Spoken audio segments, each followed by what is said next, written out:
ਸਤਿ ਸ਼੍ਰੀ ਅਕਾਲ। ਤੁਸੀਂ ਦੇਖ ਰਹੇ ਹੋ ਪੰਜਾਬ ਮੇਲ USA TV। ਮੈਂ ਹਾਂ ਬरुण ਕੌਰ ਮਾਨ। ਖਬਰਾਂ ਦੇ ਬੁਲੇਟਿਨ 'ਚ ਤੁਹਾਡਾ ਸਵਾਗਤ ਹੈ। ਖਬਰਾਂ ਦੇ ਬੁਲੇਟਿਨ ਦੇ ਸਪਾਂਸਰ ਹਨ real estate broker Mohan Cheema. Real estate ਦੀ ਦੁਨੀਆ 'ਚ ਮੰਨਿਆ ਪ੍ਰਮੰਨਿਆ ਨਾਮ। ਪੇਸ਼ ਨੇ ਪਹਿਲਾਂ ਚੋਣਵੀਆਂ ਖਬਰਾਂ। ਟਰੰਪ ਦੇ ਇਸ਼ਾਰੇ ਤੇ ਹੋਇਆ ਅਮਰੀਕੀ ਸੰਸਦ ਤੇ ਹਮਲਾ। US ਕੈਪੀਟਲ ਹਿੱਲ ਵਿੱਚ ਪੈਲੋਸੀ ਦਾ ਕਤਲ ਕਰਨਾ ਚਾਹੁੰਦੀ ਸੀ ਭੀੜ। ट्रंप खिलाफ महादोष के ट्रायल दौरान कुछ रिपब्लिकनां दा मन बदलण दी उम्मीद। सबूत दसणगे कि ट्रंप निर्दोष नहीं रस्किन। ट्रूडो ने मोदी नाल किसान प्रदर्शनां बारे फोन ते कीती गलबात। म्यांमार विच कई देशां ने तोड़े डिप्लोमैट संबंध। अमरीका वल्लों म्यांमार दे फौजी आगुआं ते पाबंदियां दा ऐलान। कोरोना दी नकली रिपोर्ट दिखवाउण वाला टोरंटो हवाई अड्डे ते काबू। ਸਮੁੰਦਰ ਵਿੱਚ 7.7 ਦੀ ਤੀਬਰਤਾ ਦੇ ਭੂਚਾਲ ਮਗਰੋਂ ਆਈ ਛੋਟੀ ਸੁਨਾਮੀ। ਫੌਜਾਂ ਪਿੱਛੇ ਹਟਾਉਣ ਲਈ ਭਾਰਤ ਚੀਨ ਵਿੱਚ ਸਮਝੌਤਾ। ਅਮਰੀਕਾ ਵਿੱਚ ਟਕਰਾਈਆਂ 130 ਤੋਂ ਵੱਧ ਗੱਡੀਆਂ, 6 ਲੋਕਾਂ ਦੀ ਮੌਤ ਤੇ ਦਰਜਨਾਂ ਜ਼ਖਮੀ। ਲੰਡਨ ਹਾਈ ਕੋਰਟ ਵੱਲੋਂ ਵਿਜੇ ਮਾਲੀਆ ਨੂੰ ਕਾਨੂੰਨੀ ਖਰਚੇ ਲਈ 11 ਕਰੋੜ ਦੀ ਰਾਸ਼ੀ ਮੁਹੱਈਆ ਕਰਵਾਈ ਗਈ। ਪੇਸ਼ ਨੇ ਹੁਣ ਖਬਰਾਂ ਵਿਸਥਾਰ ਨਾਲ।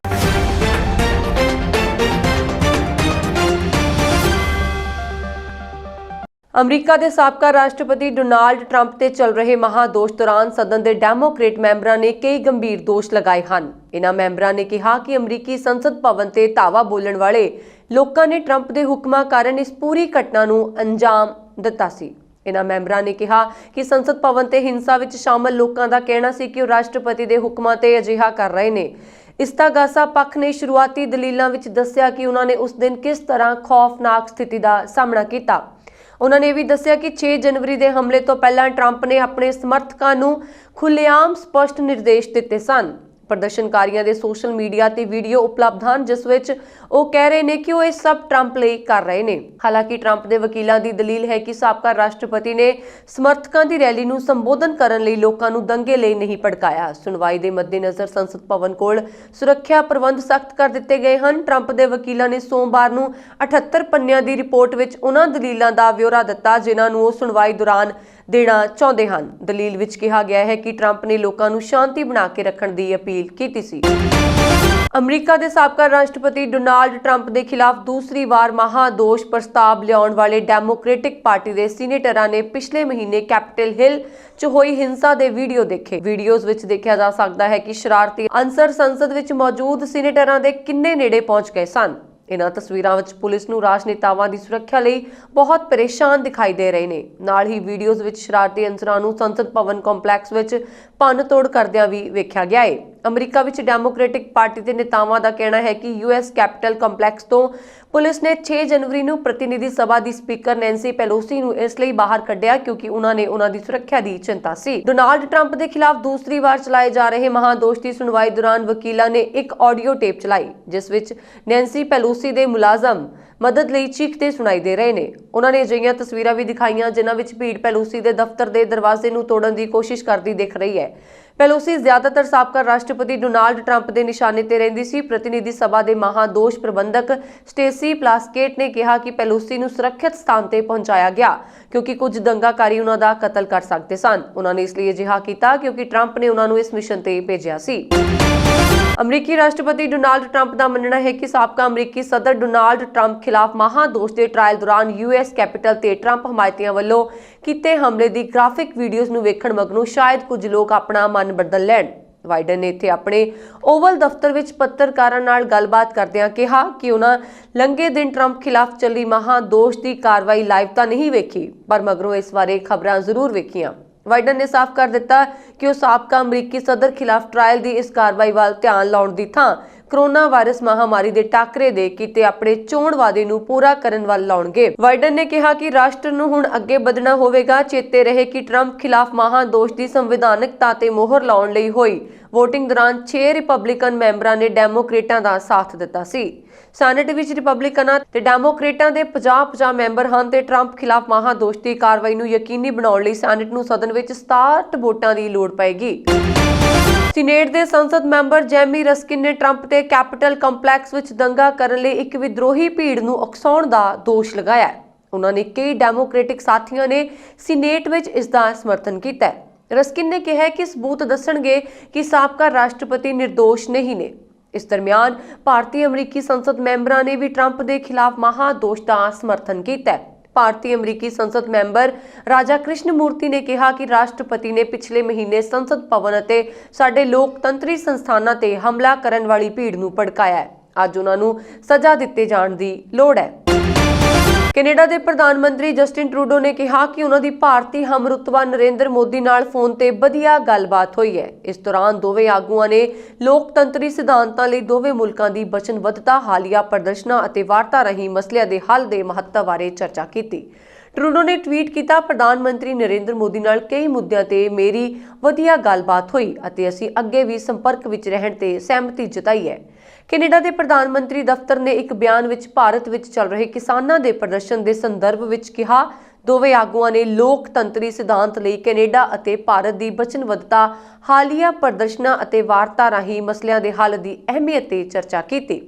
ਜ਼ਿਕਰਯੋਗ ਹੈ ਕਿ ਪਿਛਲੇ ਸਾਲ ਦਸੰਬਰ ਵਿੱਚ ਵੀ ਟਰੂਡੋ ਨੇ ਕਿਹਾ ਸੀ ਕਿ ਕੈਨੇਡਾ ਹਮੇਸ਼ਾ ਸ਼ਾਂਤੀਪੂਰਨ ਪ੍ਰਦਰਸ਼ਨਾਂ ਦੀ ਹਮਾਇਤ ਕਰਦਾ ਰਹੇਗਾ ਅਤੇ ਉਹਨਾਂ ਹਾਲਾਤਾਂ ਨੂੰ ਲੈ ਕੇ ਆਪਣੀ ਫਿਕਰਮੰਦੀ ਵੀ ਜਤਾਈ ਸੀ। ਭਾਰਤ ਨੇ ਇਸ ਤੋਂ ਬਾਅਦ ਕੈਨੇਡਾ ਦੇ ਹਾਈ ਕਮਿਸ਼ਨ ਨਾਦਰ ਪਟੇਲ ਨੂੰ ਤਲਬ ਕਰਕੇ ਕਿਹਾ ਸੀ ਕਿ ਟਰੂਡੋ ਅਤੇ ਉਹਨਾਂ ਦੇ ਮੰਤਰੀ ਸਾਥੀਆਂ ਵੱਲੋਂ ਕਿਸਾਨਾਂ ਦੇ ਪ੍ਰਦਰਸ਼ਨਾਂ ਨੂੰ ਲੈ ਕੇ ਕੀਤੀਆਂ ਗਈਆਂ ਟਿੱਪਣੀਆਂ ਮੁਲਕ ਦੇ ਅੰਦਰੂਨੀ ਮਾਮਲਿਆਂ ਵਿੱਚ ਦਖਲ ਹੈ ਅਤੇ ਜੇਕਰ ਇਹ ਅੱਗੇ ਵੀ ਜਾਰੀ ਰਿਹਾ ਤਾਂ ਦੁਬੱਲੇ ਸੰਬੰਧਾਂ ਤੇ ਇਸ ਦੇ ਗੰਭੀਰ ਸਿੱਟੇ ਨਿਕਲਣਗੇ। ਨਵੀਂ ਦਿੱਲੀ ਵਿੱਚ ਭਾਰਤ ਦੇ ਵਿਦੇਸ਼ ਮੰਤਰਾਲੇ ਨੇ ਦੱਸਿਆ ਕਿ ਪ੍ਰਧਾਨ ਮੰਤਰੀ ਨਰਿੰਦਰ ਮੋਦੀ ਨੇ ਟਰੂਡੋ ਨੂੰ ਭਰੋਸਾ ਦਿੱਤਾ ਹੈ ਕਿ ਭਾਰਤ ਕੈਨੇਡਾ ਨੂੰ ਟੀਕਾਕਰਨ ਵਿੱਚ ਪੂਰਾ ਸਹਿਯੋਗ ਦੇਵੇਗਾ। ਮਿਆਂਮਾਰ ਵਿੱਚ ਲੋਕਤੰਤਰੀ ਸਰਕਾਰ ਦਾ ਤਖਤਾ ਪਲਟ ਕਰ ਸੱਤਾ ਤੇ ਕਾਬਜ਼ ਹੋਈ ਫੌਜ ਤੇ ਦਬਾਅ ਵਧਾਉਣ ਲਈ ਜਿੱਥੇ ਪੁਲਿਸ ਅਤੇ ਸਰਕਾਰੀ ਮੁਲਾਜ਼ਮ ਸੜਕਾਂ ਤੇ ਉਤਰ ਆਏ ਹਨ, ਉੱਥੇ ਅਮਰੀਕਾ ਸਮੇਤ ਕਈ ਦੇਸ਼ਾਂ ਨੇ ਮਿਆਂਮਾਰ ਨਾਲ ਡਿਪਲੋਮੈਟ ਸੰਬੰਧ ਤੋੜ ਲਏ ਹਨ। ਬੁੱਧਵਾਰ ਨੂੰ ਮਿਆਂਮਾਰ ਵਿੱਚ ਲੋਕਾਂ ਨੇ ਸੜਕਾਂ ਤੇ ਉਤਰ ਕੇ ਤਖਤਾ ਪਲਟ ਦਾ ਵਿਰੋਧ ਕੀਤਾ। ਇਸ ਦੌਰਾਨ ਫੌਜ ਨੇ ਉਸ ਹਸਪਤਾਲ ਤੇ ਕਬਜ਼ਾ ਕਰ ਲਿਆ ਜਿਸ ਵਿੱਚ ਪ੍ਰਦਰਸ਼ਨਕਾਰੀਆਂ ਦਾ ਇਲਾਜ ਕੀਤਾ ਜਾ ਰਿਹਾ ਹੈ। ਸੁਰੱਖਿਆ ਦਸਤਿਆਂ ਵੱਲੋਂ ਅਹੁਦਿਆਂ ਤੋਂ ਹਟਾਈ ਗਈ ਨੇਤਾ ਆਂਗ ਸਾਨ ਸੂ ਕੀ ਰਾਜਨੀਤਿਕ ਪਾਰਟੀ ਦੇ ਮੁੱਖ ਦਫ਼ਤਰ ਤੇ ਛਾਪਾ ਵੀ ਮਾਰਿਆ ਗਿਆ। ਹਜ਼ਾਰਾਂ ਸਰਕਾਰੀ ਮੁਲਾਜ਼ਮ ਵੀ ਇਹਨਾਂ ਪ੍ਰਦਰਸ਼ਨਕਾਰੀਆਂ ਵਿੱਚ ਹਿੱਸਾ ਲੈ ਰਹੇ ਹਨ ਕਿ ਸੂਬੇ ਵਿੱਚ ਪੁਲਿਸ ਨਾਲ ਜੁੜੇ ਇੱਕ ਸਮੂਹ ਨੇ ਵੀ ਵਿਰੋਧ ਪ੍ਰਦਰਸ਼ਨ ਵਿੱਚ ਹਿੱਸਾ ਲਿਆ। ਇਸ ਦਰਮਿਆਨ ਪੁਲਿਸ ਨੇ ਸੈਂਕੜੇ ਪ੍ਰਦਰਸ਼ਨਕਾਰੀਆਂ ਨੂੰ ਹਿਰਾਸਤ ਵਿੱਚ ਲੈ ਲਿਆ। ਉੱਥੇ ਦੂਜੇ ਪਾਸੇ ਡਿਪਲੋਮੈਟ ਸੰਬੰਧਾਂ ਵਿੱਚ ਕਟੌਤੀ ਕਰਨ ਅਤੇ ਆਰਥਿਕ ਪਾਬੰਦੀਆਂ ਲਾਉਣ ਵਾਲੇ ਦੇਸ਼ਾਂ ਦੀ ਗਿਣਤੀ ਲਗਾਤਾਰ ਵਧ ਰਹੀ ਹੈ। ਅਮਰੀਕੀ ਰਾਸ਼ਟਰਪਤੀ ਜੋ ਬਾਈਡਨ ਨੇ ਬੁੱਧਵਾਰ ਨੂੰ ਕਾਰਜਕਾਰੀ ਹੁਕਮ ਜਾਰੀ ਕਰ ਮਿਆਂਮਾਰ ਦੇ ਫੌਜੀ ਅਧਿਕਾਰੀਆਂ ਦੀ ਅਮਰੀਕਾ ਵਿੱਚ ਕਰੀਬ $1 ਅਰਬ ਦੀ ਜਾਇਦਾਦ ਤੱਕ ਪਹੁੰਚ ਤੇ ਰੋਕ ਲਗਾ ਦਿੱਤੀ ਅਤੇ ਅੱਗੇ ਹੋਰ ਕਦਮ ਚੁੱਕਣ ਦਾ ਵਾਅਦਾ ਕੀਤਾ ਹੈ। ਜ਼ਿਕਰਯੋਗ ਹੈ ਕਿ ਅਮਰੀਕਾ ਪੱਛਮੀ ਦੇ ਉਹਨਾਂ ਕਈ ਦੇਸ਼ਾਂ ਵਿੱਚ ਸ਼ਾਮਲ ਸੀ ਜਿਸ ਨੇ ਪਿਛਲੇ ਦਹਾਕੇ ਵਿੱਚ ਮਿਆਂਮਾਰ ਵਿੱਚ ਸੱਤਾ ਫੌਜੀ ਸ਼ਾਸਨ ਨਾਲ ਲੋਕਤੰਤਰੀ ਸਰਕਾਰ ਨੂੰ ਸੱਤਾ ਤਬਦੀਲ ਕਰਨ ਦੀ ਪ੍ਰਕਿਰਿਆ ਉਤਸ਼ਾਹਿਤ ਕਰਨ ਲਈ ਵਧੇਰੇ ਪਾਬੰਦੀਆਂ ਨੂੰ ਹਟਾ ਲਿਆ ਸੀ। ਫੌਜ ਹੌਲੀ-ਹੌਲੀ ਸੱਤਾ ਨਾਗਰਿਕ ਸਰਕਾਰ ਨੂੰ ਤਬਦੀਲ ਕਰ ਰਹੀ ਸੀ, ਪਰ ਇਹ ਪ੍ਰਕਿਰਿਆ ਨੋਬਲ ਪੁਰਸਕਾਰ ਜੇਤੂ ਆਂਗ ਸਾਨ ਸੂ ਚੀ ਅਤੇ ਹੋਰਾਂ ਨੂੰ ਹਿਰਾਸਤ ਲੈਣ ਨਾਲ ਅਸਥਾਈ ਸਾਬਤ ਹੋਈ। ਅਮਰੀਕੀ ਰਾਸ਼ਟਰਪਤੀ ਜੋ ਬਾਈਡਨ ਨੇ ਮਿਆਂਮਾਰ ਵਿੱਚ ਜਮਹੂਰੀ ਢੰਗ ਨਾਲ ਚੁਣੇ ਨੇਤਾਵਾਂ ਨੂੰ ਹਟਾ ਕੇ ਰਾਜ ਪਲਟਾ ਕਰਨ ਤੇ ਫੌਜੀ ਅਧਿਕਾਰੀਆਂ ਖਿਲਾਫ ਪਾਬੰਦੀਆਂ ਲਾਉਣ ਦਾ ਐਲਾਨ ਕੀਤਾ ਹੈ। ਜ਼ਿਕਰਯੋਗ ਹੈ ਕਿ ਮਿਆਂਮਾਰ ਵਿੱਚ ਫੌਜ ਵੱਲੋਂ 1 ਫਰਵਰੀ ਨੂੰ ਕੀਤੇ ਰਾਜ ਪਲਟੇ ਖਿਲਾਫ ਹਜ਼ਾਰਾਂ ਲੋਕ ਇਕੱਠੇ ਤੇ ਪਾਬੰਦੀ ਅਤੇ ਰਾਤ ਦੇ ਕਰਫਿਊ ਦੇ ਬਾਵਜੂਦ ਸੜਕਾਂ ਤੇ ਪ੍ਰਦਰਸ਼ਨ ਕਰ ਰਹੇ ਨੇ। ਰਾਸ਼ਟਰਪਤੀ ਬਾਈਡਨ ਨੇ ਵਾਈਟ ਹਾਊਸ ਵਿੱਚ ਪ੍ਰੈਸ ਕਾਨਫਰੰਸ ਦੌਰਾਨ ਕਿਹਾ, ਅੱਜ ਮੈਂ ਕਈ ਕਾਰਵਾਈਆਂ ਦਾ ਐਲਾਨ ਕਰਦਾ ਅਤੇ ਰਾਜ ਪਲਟਾ ਕਰਨ ਲਈ ਜ਼ਿੰਮੇਵਾਰ ਫੌਜੀ ਅਧਿਕਾਰੀਆਂ ਖਿਲਾਫ ਪਾਬੰਦੀਆਂ ਲਾ ਕੇ ਇਸ ਦੀ ਸ਼ੁਰੂਆਤ ਕਰ ਰਿਹਾ ਹਾਂ। ਅਮਰੀਕਾ ਵੱਲੋਂ ਬਰਮਾ ਸਰਕਾਰ ਨੂੰ ਮਦਦ ਵਜੋਂ ਦਿੱਤੇ $1 ਅਰਬ ਦੇ ਫੰਡ ਤੱਕ ਫੌਜੀ ਜਨਰਲਾਂ ਦੀ ਗਲਤ ਤਰੀਕੇ ਨਾਲ ਪਹੁੰਚ ਰੋਕਣ ਲਈ ਅਮਰੀਕਾ ਸਰਕਾਰ ਇਹ ਕਦਮ ਚੁੱਕ ਰਹੀ ਹੈ।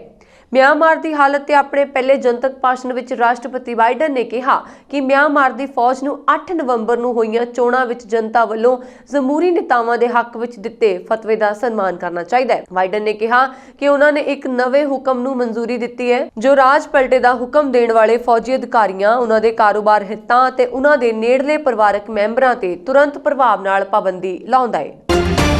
ਕੈਨੇਡਾ ਦੇ ਪੀਅਰਸਨ ਕੌਮਾਂਤਰੀ ਹਵਾਈ ਅੱਡੇ ਤੋਂ ਪੁਲਿਸ ਨੇ ਇੱਕ ਯਾਤਰੀ ਨੂੰ ਝੂਠੀ ਕੋਰੋਨਾ ਰਿਪੋਰਟ ਨਾਲ ਫੜਿਆ ਹੈ। ਪੁਲਿਸ ਨੇ ਦੱਸਿਆ ਕਿ ਇੱਕ ਵਿਅਕਤੀ ਝੂਠੀ ਰਿਪੋਰਟ ਦਿਖਾ ਕੇ ਲੰਘਣ ਦੀ ਕੋਸ਼ਿਸ਼ ਵਿੱਚ ਸੀ। ਕੈਨੇਡਾ ਬਾਰਡਰ ਸਰਵਿਸ ਏਜੰਸੀ ਮੁਤਾਬਕ ਜਾਂਚ ਅਧਿਕਾਰੀ ਨੇ ਦੇਖਿਆ ਕਿ ਵਿਅਕਤੀ ਵੱਲੋਂ ਦਿੱਤੀ ਗਈ ਨੈਗੇਟਿਵ ਕੋਰੋਨਾ ਰਿਪੋਰਟ ਨਕਲੀ ਹੈ। ਝੂਠ ਬੋਲਣ ਦੇ ਦੋਸ਼ ਵਿੱਚ ontario ਦੇ ਰਹਿਣ ਵਾਲੇ 29 ਸਾਲਾ ਵਿਅਕਤੀ ਨੂੰ ਪੁਲਿਸ ਨੇ ਹਿਰਾਸਤ ਵਿੱਚ ਲੈ ਲਿਆ ਹੈ। ਦੱਸਿਆ ਜਾ ਰਿਹਾ ਹੈ ਕਿ ਉਸ ਨੂੰ ਅਪ੍ਰੈਲ ਮਹੀਨੇ ਅਦਾਲਤ ਵਿੱਚ ਪੇਸ਼ ਹੋਣ ਲਈ ਕਿਹਾ ਗਿਆ। ਫਿਲਹਾਲ ਇਸ ਵਿਅਕਤੀ ਨੂੰ 14 ਦਿਨਾਂ ਲਈ ਹੋਟਲ ਵਿੱਚ ਇਕਾਂਤਵਾਸ ਕੀਤਾ ਗਿਆ ਹੈ। ਜ਼ਿਕਰਯੋਗ ਹੈ ਕਿ ਕੋਰੋਨਾ ਵਾਇਰਸ ਦੇ ਨਵੇਂ ਵੈਰੀਐਂਟ ਕਾਰਨ ਕੈਨੇਡਾ ਨੇ ਯਾਤਰਾ ਕਰਨ ਲਈ ਨੈਗੇਟਿਵ ਕੋਰੋਨਾ ਰਿਪੋਰਟ ਦਿਖਾਉਣ ਦੀ ਸ਼ਰਤ ਰੱਖੀ ਹੈ। ਲੋਕਾਂ ਨੂੰ ਕੋਰੋਨਾ ਤੋਂ ਬਚਾਉਣ ਲਈ ਸਰਕਾਰ ਸਖਤ ਕਦਮ ਚੁੱਕ ਰਹੀ ਹੈ, ਪਰ ਲੋਕ ਸਰਕਾਰ ਦਾ ਸਾਥ ਨਹੀਂ ਦੇ ਰਹੇ ਤੇ ਇਸ ਤਰ੍ਹਾਂ ਝੂਠੀਆਂ ਰਿਪੋਰਟਾਂ ਦਿਖਾ ਕੇ ਹੋਰਾਂ ਲਈ ਵੀ ਪਰੇਸ਼ਾਨੀ ਖੜੀ ਕਰ ਰਹੇ ਨੇ। ਸਮੁੰਦਰ ਦੇ ਹੇਠਾਂ ਇੱਕ ਭੂਚਾਲ ਆਉਣ ਮਗਰੋਂ ਦੱਖਣੀ ਪ੍ਰਸ਼ਾਂਤ ਟਾਪੂਆਂ ਵਿੱਚ ਛੋਟੀਆਂ ਸੁਨਾਮੀ ਲਹਿਰਾਂ ਆਉਣ ਦਾ ਪਤਾ ਚੱਲਿਆ ਹੈ। ਇਸ ਮਗਰੋਂ ਲੋਕਾਂ ਨੇ ਰਾਹਤ ਦਾ ਸਾਹ ਲਿਆ ਹੈ। ਪ੍ਰਸ਼ਾਂਤ ਸੁਨਾਮੀ ਚੇਤਾਵਨੀ ਕੇਂਦਰ ਨੇ ਕਿਹਾ ਕਿ ਵਾਨੂਆਤ ਵਿੱਚ 10 ਸੈਂਟੀਮੀਟਰ ਦੀਆਂ ਲਹਿਰਾਂ ਮਾਪੀਆਂ ਗਈਆਂ ਅਤੇ ਨਿਊ ਕੈਲੇਡੋਨੀਆ ਵਿੱਚ ਇੱਕ ਛੋਟੀ ਸੁਨਾਮੀ ਦਾ ਪਤਾ ਚੱਲਿਆ ਹੈ। ਫਿਜੀ ਦੇ ਰਾਸ਼ਟਰੀ ਆਫਤ ਪ੍ਰਬੰਧਨ ਦਫ਼ਤਰ ਨਿਰਦੇਸ਼ਕ ਵਿਸੀਤ ਸੋਕੇ ਨੇ ਟਵੀਟ ਕਰਕੇ ਕਿਹਾ ਕਿ ਸੁਨਾਮੀ ਦੀ ਚੇਤਾਵਨੀ ਰੱਦ ਕਰ ਦਿੱਤੀ ਗਈ ਹੈ। ਉਹਨਾਂ ਨੇ ਅੱਗੇ ਲਿਖਿਆ, ਫਿਜੀ ਅਸੀਂ ਸੁਰੱਖਿਅਤ ਹਾਂ। ਲਾਇਲਟੀ ਟਾਪੂ ਸਮੂਹ ਨੇੜੇ ਸਮੁੰਦਰ ਵਿੱਚ ਇੱਕ ਭੂਚਾਲ ਆਉਣ ਮਗਰੋਂ ਸੁਨਾਮੀ ਆਇਨ ਯੋ ਨਿਊ ਕੈਲੇਡੋਨੀਆ ਦਾ ਹਿੱਸਾ ਹੈ। ਅਮਰੀਕੀ ਭੂ-ਵਿਗਿਆਨੀ ਏਜੰਸੀ ਨੇ ਕਿਹਾ ਕਿ ਭੂਚਾਲ ਸ਼ਕਤੀਸ਼ਾਲੀ ਸੀ ਪਰ ਇਸ ਦਾ ਕੇਂਦਰ ਵੱਧ ਹੇਠਾਂ ਨਹੀਂ ਸੀ। ਇਸ ਦੀ ਤੀਬਰਤਾ 7.7 ਅਤੇ ਇਸ ਦਾ ਕੇਂਦਰ ਸਿਰਫ 10 ਕਿਲੋਮੀਟਰ ਹੇਠਾਂ ਸਥਿਤ ਸੀ। ਲਾਇਲਟੀ ਟਾਪੂ ਸਮੂਹ ਨਿਊਜ਼ੀਲੈਂਡ ਤੋਂ ਲਗਭਗ 1800 ਕਿਲੋਮੀਟਰ ਉੱਤਰ ਅਤੇ ਬ੍ਰਿਸਬੇਨ ਆਸਟ੍ਰੇਲੀਆ ਤੋਂ 1600 ਕਿਲੋਮੀਟਰ ਪੂਰਬ ਉੱਤਰ ਪੂਰਬ ਵਿੱਚ ਸਥਿਤ ਹੈ। ਪੂਰਬੀ ਲੱਦਾਖ ਵਿੱਚ ਭਾਰਤ ਅਤੇ ਚੀਨ ਦੀਆਂ ਫੌਜਾਂ ਵਿਚਕਾਰ ਪਿਛਲੇ 9 ਮਹੀਨਿਆਂ ਤੋਂ ਜਾਰੀ ਜਮੂਦ ਨੂੰ ਤੋੜਨ ਵਿੱਚ ਕਾਮਯਾਬੀ ਮਿਲ ਗਈ। ਰੱਖਿਆ ਮੰਤਰੀ ਰਾਜਨਾਥ ਸਿੰਘ ਨੇ ਰਾਜ ਸਭਾ ਵਿੱਚ ਦੱਸਿਆ ਕਿ ਪੂਰਬੀ ਲੱਦਾਖ ਵਿੱਚ ਪੈਂਗੋਂਗ ਝੀਲ ਦੇ ਉੱਤਰੀ ਅਤੇ ਦੱਖਣੀ ਕੰਢਿਆਂ ਤੋਂ ਫੌਜਾਂ ਪਿੱਛੇ ਹਟਾਉਣ ਲਈ ਭਾਰਤ ਅਤੇ ਚੀਨ ਸਮਝੌਤੇ ਤੇ ਪਹੁੰਚ ਗਏ ਨੇ। ਸਮਝੌਤੇ ਤਹਿਤ ਦੋਵੇਂ ਮੁਲਕ ਆਪਣੀਆਂ ਫੌਜਾਂ ਤਾਇਨਾਤ ਕਰਨਾ ਬੰਦ ਕਰ ਦੇਣਗੇ ਅਤੇ ਪੜਾਅਵਾਰ ਫੌਜਾਂ ਨੂੰ ਪਿੱਛੇ ਹਟਾਉਣਾ ਸ਼ੁਰੂ ਕਰਨਗੇ, ਜਿਸ ਦੀ ਤਸਦੀਕ ਵੀ ਕੀਤੀ ਜਾਵੇਗੀ। ਸਮਝੌਤੇ ਦੇ ਵੇਰਵੇ ਸਾਂਝੇ ਕਰਦਿਆਂ ਰਾਜਨਾਥ ਸਿੰਘ ਨੇ ਰਾਜ ਸਭਾ ਨੂੰ ਭਰੋਸਾ ਦਿੱਤਾ ਕਿ ਭਾਰਤ ਨੇ ਚੀਨ ਨਾਲ ਵਾਰਤਾ ਦੌਰਾਨ ਕੁਝ ਵੀ ਨਹੀਂ ਗੁਆਇਆ। ਉਹਨਾਂ ਕਿਹਾ, ਭਾਰਤ ਕਿਸੇ ਨੂੰ ਵੀ ਆਪਣੀ 1 ਇੰਚ ਜ਼ਮੀਨ ਤੇ ਕਬਜ਼ਾ ਕਰਨ ਦੀ ਕੋਈ ਖੁੱਲ੍ਹ ਨਹੀਂ ਦੇਵੇਗਾ।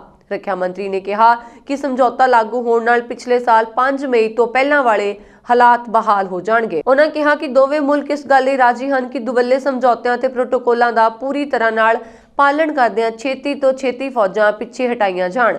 ਚੀਨ ਵੱਲੋਂ ਫੌਜਾਂ ਪਿੱਛੇ ਹਟਾਉਣ ਦਾ ਅਮਲ ਸ਼ੁਰੂ ਕੀਤੇ ਜਾਣ ਦਾ ਐਲਾਨ ਕਰਨ ਦੇ 1 ਦਿਨ ਬਾਅਦ ਹੀ ਉੱਪਰਲੇ ਸਦਨ ਵਿੱਚ ਬਿਆਨ ਦਿੰਦਿਆਂ ਰਾਜਨਾਥ ਸਿੰਘ ਨੇ ਕਿਹਾ ਕਿ ਦੋਵੇਂ ਮੁਲਕ ਉੱਤਰੀ ਅਤੇ ਦੱਖਣੀ ਕੰਢਿਆਂ ਤੇ ਪਿਛਲੇ ਸਾਲ ਅਪ੍ਰੈਲ ਤੋਂ ਬਣਾਏ ਗਏ ਢਾਂਚਿਆਂ ਨੂੰ ਹਟਾਉਣ ਲਈ ਵੀ ਸਹਿਮਤ ਹੋ ਗਏ ਨੇ। ਇਸ ਤੋਂ ਇਲਾਵਾ ਆਪਣੇ ਇਲਾਕਿਆਂ ਵਿੱਚ ਗਸ਼ਤ ਸਮੇਤ ਹੋਰ ਫੌਜੀ ਸਰਗਰਮੀਆਂ ਨੂੰ ਆਰਜ਼ੀ ਤੌਰ ਤੇ ਰੋਕਣ ਦਾ ਵੀ ਫੈਸਲਾ ਲਿਆ ਗਿਆ ਹੈ। ਅਮਰੀਕਾ ਦੇ ਟੈਕਸਾਸ ਵਿੱਚ ਇੱਕ ਹਾਈਵੇ ਤੇ ਭਿਆਨਕ ਸੜਕ ਹਾਦਸਾ ਵਾਪਰਿਆ। ਇਸ ਹਾਦਸੇ ਵਿੱਚ 6 ਲੋਕਾਂ ਦੀ ਮੌਤ ਹੋ ਗਈ ਅਤੇ ਕਈ ਲੋਕ ਜ਼ਖਮੀ ਹੋ ਗਏ। ਇਸ ਹਾਦਸੇ ਵਿੱਚ 130 ਤੋਂ ਵੱਧ ਗੱਡੀਆਂ ਨੁਕਸਾਨੀਆਂ ਗਈਆਂ। ਇਹ ਹਾਦਸਾ ਸੜਕ ਤੇ ਤਿਲਕਣ ਕਾਰਨ ਵਾਪਰਿਆ। ਅਮਰੀਕਾ ਦੇ ਕਈ ਹਿੱਸਿਆਂ ਵਿੱਚ ਮੀਂਹ ਅਤੇ ਬਰਫ਼ਬਾਰੀ ਹੋਈ ਹੈ, ਜਿਸ ਕਾਰਨ ਹਰ ਪਾਸੇ ਤਿਲਕਣ ਦੀ ਸਥਿਤੀ ਬਣੀ ਹੋਈ ਹੈ। ਫੋਰਟ ਵਰਥ ਦੇ ਦਮਕਲ ਵਿਭਾਗ ਦੇ ਪ੍ਰਮੁੱਖ ਜਿਸ ਡੇਵਿਸ ਨੇ ਕਿਹਾ, ਕਈ ਲੋਕ ਆਪਣੀਆਂ ਗੱਡੀਆਂ ਅੰਦਰ ਫਸ ਗਏ ਸਨ ਅਤੇ ਉਹਨਾਂ ਨੂੰ ਬਾਹਰ ਕੱਢਣ ਲਈ ਹਾਈਡ੍ਰੋਲਿਕ ਉਪਕਰਨਾਂ ਦੀ ਵਰਤੋਂ ਕਰਨੀ ਪਈ। ਇਲਾਕੇ ਵਿੱਚ ਐਂਬੂਲੈਂਸ ਸੇਵਾ ਪ੍ਰਦਾਨ ਕਰਨ ਵਾਲੀ ਕੰਪਨੀ ਮੈਡਸਟਾਰ ਦੇ ਬੁਲਾਰੇ ਮੈਟ ਜਵਾਸਕਾਈ ਨੇ ਦੱਸਿਆ ਕਿ ਘੱਟੋ-ਘੱਟ 65 ਲੋਕਾਂ ਦਾ ਹਸਪਤਾਲ ਵਿੱਚ ਇਲਾਜ ਕੀਤਾ ਗਿਆ, ਜਿਨ੍ਹਾਂ ਵਿੱਚੋਂ 35 ਲੋਕਾਂ ਨੂੰ ਘਟਨਾ ਸਥਲ ਤੋਂ ਐਂਬੂਲੈਂਸ ਲਿਜਾਇਆ ਗਿਆ। ਕਈ ਲੋਕਾਂ ਨੂੰ ਘਟਨਾ ਸਥਲ ਤੇ ਹੀ ਮੁੱਢਲਾ ਇਲਾਜ ਮੁਹੱਈਆ ਕਰਵਾਇਆ ਗਿਆ ਅਤੇ ਫਿਰ ਘਰ ਭੇਜ ਦਿੱਤਾ ਗਿਆ। ਅਧਿਕਾਰੀਆਂ ਨੇ ਦੱਸਿਆ ਕਿ ਹਾਦਸਾ ਸਵੇਰੇ ਕਰੀਬ 6 ਵਜੇ ਵਾਪਰਿਆ। ਜਵਾਰਡਸਕਾਈ ਨੇ ਦੱਸਿਆ ਕਿ ਸੜਕ ਤੇ ਬਰਫ਼ ਹੋਣ ਕਾਰਨ ਬਚਾਅ ਕਰਮੀਆਂ ਨੂੰ ਸ਼ੁਰੂਆਤ ਵਿੱਚ ਕਾਫੀ ਪਰੇਸ਼ਾਨੀਆਂ ਦਾ ਸਾਹਮਣਾ ਕਰਨਾ ਪਿਆ। ਬੈਂਕਾਂ ਨਾਲ ਕਰੋੜਾਂ ਰੁਪਏ ਦੀ ਧੋਖਾਧੜੀ ਮਾਮਲੇ ਵਿੱਚ ਭਾਰਤ ਦੇ ਭਗੌੜੇ ਸ਼ਰਾਬ ਕਾਰੋਬਾਰੀ ਵਿਜੇ ਮਾਲਿਆ ਨੂੰ ਵੱਡੀ ਰਾਹਤ ਦਿੰਦਿਆਂ ਕਾਨੂੰਨੀ ਅਤੇ ਹੋਰ ਖਰਚਿਆਂ ਲਈ ਲੰਡਨ ਦੀ ਹਾਈ ਕੋਰਟ ਨੇ ਆਰਥਿਕ ਸਹਾਇਤਾ ਮੁਹੱਈਆ ਕਰਵਾਉਣ ਦਾ ਫੈਸਲਾ ਕੀਤਾ ਹੈ। ਲੰਡਨ ਹਾਈ ਕੋਰਟ ਨੇ ਆਪਣੇ ਖਜ਼ਾਨੇ ਚੋਂ 11 ਲੱਖ ਪਾਉਂਡ ਦੀ ਰਾਸ਼ੀ ਮੁਹੱਈਆ ਕਰਵਾਈ ਹੈ। ਵਿਜੇ ਮਾਲਿਆ ਇਸ ਪੈਸੇ ਨਾਲ ਆਪਣੇ ਜੀਵਨ ਖਰਚੇ ਤੇ ਕਾਨੂੰਨੀ ਖਰਚਿਆਂ ਲਈ ਭੁਗਤਾਨ ਕਰ ਸਕੇਗਾ। ਹਾਲਾਂਕਿ ਅਦਾਲਤ ਨੇ ਕਿਹਾ ਹੈ ਕਿ ਦੀਵਾਲੀਆ ਮਾਮਲੇ ਵਿੱਚ ਫੈਸਲਾ ਆਉਣ ਤੋਂ ਬਾਅਦ ਮਾਲਿਆ ਵੱਲੋਂ ਪੈਸੇ ਕਿੱਥੇ ਤੇ ਕਿਸ ਮਦ ਤਹਿਤ ਖਰਚ ਕੀਤੇ ਗਏ, ਇਸ ਦੀ ਜਾਂਚ ਹੋਵੇਗੀ। ਇਹ ਸਨ ਹੁਣ ਤੱਕ ਦੀਆਂ ਖਬਰਾਂ। ਮੈਨੂੰ ਵਰੁਣ ਕੌਰ ਮਾਨ ਨੂੰ ਦਿਓ ਆਗਿਆ। ਤੁਸੀਂ ਦੇਖਦੇ ਰਹੋ ਪੰਜਾਬ ਮੇਲ USA TV। ਸਤਿ ਸ਼੍ਰੀ ਅਕਾਲ।